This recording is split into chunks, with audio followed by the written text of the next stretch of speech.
dengan pengampunya saya masih tetap yaitu Ibu Indri Lasmiastuti.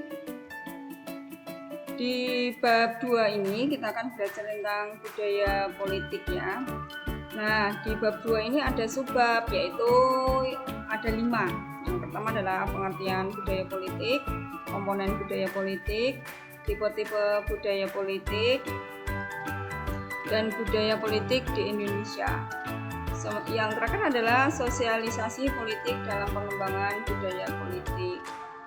Nah, sekarang pertama pengertian dari budaya politik, yaitu menurut G.A. Almond dan S. Verba, budaya politik itu adalah orientasi dan sikap individu terhadap sistem politik dan bagian-bagiannya, juga sikap individu terhadap peranannya sendiri dalam sistem politik tersebut.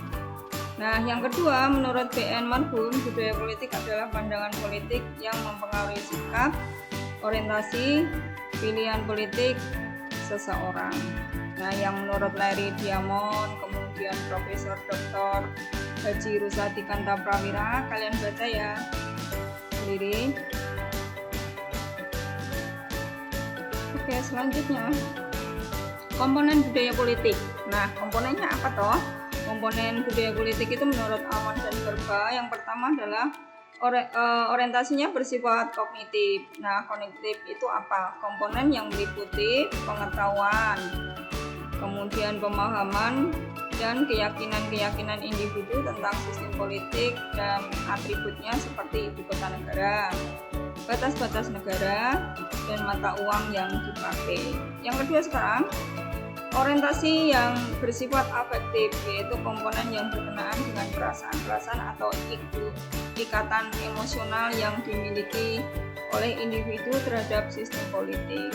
Sementara yang ketiga itu adalah orientasi yang sifatnya evaluatif. Apa toh evaluatif itu? Yaitu komponen yang berkaitan dengan kapasitas individu dalam rangka memberikan penilaian terhadap sistem politik yang sedang berjalan dan bagaimana peran individu di dalamnya. Kemudian, sekarang kita bahas tentang tipe-tipe budaya politik ya. Yang pertama adalah budaya politik parokial. Adalah budaya politik saat partisipasi warga masyarakat dalam politik masih sangat rendah atau tidak memiliki perhatian sama sekali terhadap politik. Ini biasanya terjadi di daerah-daerah terpencil ya, seperti itu. Kemudian para orang tua yang tidak tahu tentang perkembangan dunia politik atau budaya politik yang berkembang di suatu negara. Kemudian tipe budaya politik yang kedua adalah budaya politik subjek. Ini budaya politik yang terjadi ketika warga negara itu telah memiliki pengetahuan mengenai pemerintahan serta kebijakannya, namun belum memiliki orientasi untuk terlibat atau berpartisipasi secara aktif dalam proses politik. Ini biasanya sifatnya pasif ya, warga negaranya sifatnya pasif. Kemudian yang ketiga, budaya politik partisipan adalah budaya politik saat warga negara telah memiliki orientasi terhadap ketiga objek politiknya. Masyarakat telah menyadari kehadiran pemerintahan, proses input politik, dan output dari pemerintahan. Nah, sekarang budaya politik yang berkembang di Indonesia seperti apa? Menurut Nasaruddin Samsudin, berpandangan bahwa budaya politik di Indonesia itu tercermin dari Bhinneka Tunggal Ika. Terdapat nilai penting dalam budaya politik itu Bhinneka Tunggal Ika, yaitu misalnya toleransi dan tenggang rasa. Selain kerjasama, gotong royong yang sudah tumbuh subur ya sejak dahulu ya, seperti itu. Kemudian yang kedua menurut Avan Gafar. Gimana menurut Avan Gafar? Avan Gafar itu menggambarkan pola budaya politik dominan. Kita lihat di Indonesia itu budaya politiknya itu masih mengacu pada budaya etnis Jawa, sangat dominan dalam mewarnai sikap, perilaku, orientasi politik kalangan elit politik di Indonesia ya. Itu seperti yang sudah kita ketahui bahwa orientasi kita masih mengarah di Pulau Jawa atau etnis Pulau Jawa seperti itu. Kemudian yang ketiga menurut Heber White menyatakan ada dua budaya politik dominan di Indonesia, yaitu 1. Aristokrasi Jawa atau budaya politik mayoritas masyarakat Jawa. Kita lihat bahwa masyarakat Jawa itu masih mendominasi budaya politik yang ada di negara kita ya. Kemudian yang kedua, wira swasta Islam ya. Ini warga dengan budaya politik wira swasta Islam itu terpencar secara wilayah dan kelas sosial, termasuk para santri di Jawa Timur dan Jawa Tengah serta anggota komunitas Islam. Ya, kita tahu bahwa wira swasta Islam itu memang kan sejak zaman penjajahan Belanda itu kan ada namanya pedagang-pedagang ya, pedagang-pedagang Islam yang memang berhubungan dengan kehidupan di wilayah Indonesia, terutama di daerah pesisir itu ya.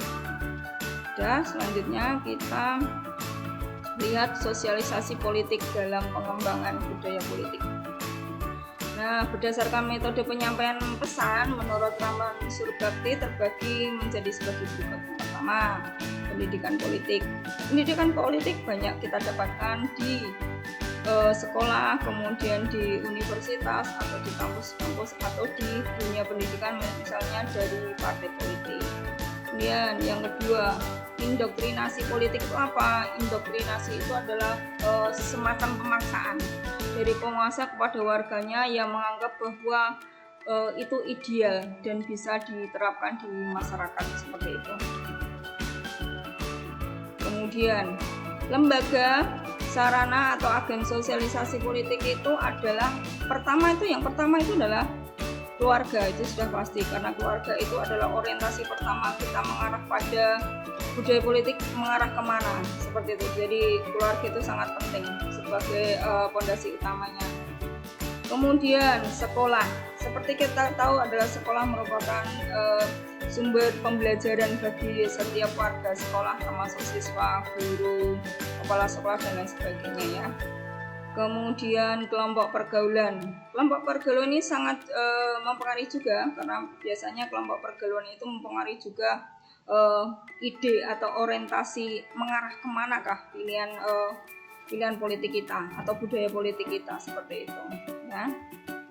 Kemudian tempat kerja juga seperti itu mempengaruhi ya, seperti misalnya di perkantoran, kemudian di dunia kerja misalkan apakah di pasar atau di tempat-tempat yang memang punya orientasi tertentu pada budaya politik kita. Yang terakhir media massa itu justru yang paling penting ya, untuk membudayakan budaya politik yang berkembang di suatu negara termasuk di Indonesia ya. Seperti kita tahu bahwa media massa bisa lewat internet, lewat HP, lewat televisi, lewat radio dan lain sebagainya. Ini cepat sekali mempengaruhi paham dari masyarakat kita. Nah, sekian ya. Sekian dan terima kasih. Tetap semangat belajar ya di masa pandemi seperti ini. Kemudian kalian tetap menjalankan protokol kesehatan. Assalamualaikum warahmatullahi wabarakatuh.